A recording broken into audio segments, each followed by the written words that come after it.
For those of you on a spiritual journey, did you know that other people could be holding soul fragments from you, and you may be holding soul fragments of others?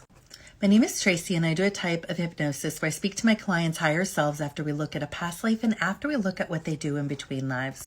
I take notes during my sessions with my clients, so I'm going to be reading off of my screen so you can hear the exact question I asked my client's higher self today and what her higher self had to say in return. The question I asked was, is anyone out there, parents, ex-lovers, ex-husbands, anyone like that, holding any of her soul fragments that we could ask Creator to retrieve for her, cleanse and clear those soul fragments in Creator's light, infuse those fragments with 100 times more light, and then return them to her so they can be infused back into her soul.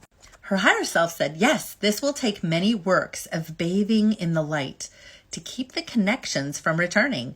There are many past lovers who would like to reconnect, and some think of it on a daily basis, think of reconnecting. But protect yourself with a shield of light so the connections do not return. I asked, what does it look like for her to bathe in light? How should she visualize that? Her higher self said, cleanse yourself daily in the light. Pray that the light surrounds you several times a day. Prayer for the light to surround you. The prayer of protection is very important.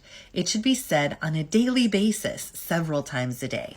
I then asked, is she holding any soul fragments from any ex-lovers, any family members, or ex-husbands that you could remove from her, send through Creator's light to be cleansed and cleared, and returned back to their rightful owner? Her higher self said, yes.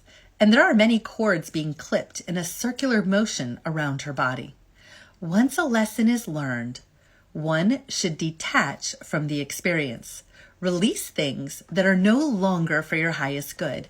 The experience was there to teach a lesson. Learn the lesson and move on.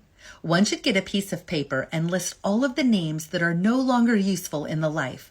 Bless it, release it, and move on. I then asked, would it benefit her to have you clear and cut any and all energetic cords connected to her so she can be in her own energy? And if so, can you do that for her now? Her higher self said, yes. Darkness is always attracted to light. Make it a daily occurrence to cut the cords of energy that are not for your highest good. I wanted to bring this up as a reminder to everyone on a spiritual journey that you want to make sure you cut energetic cords with every person, place, and thing at least once a day.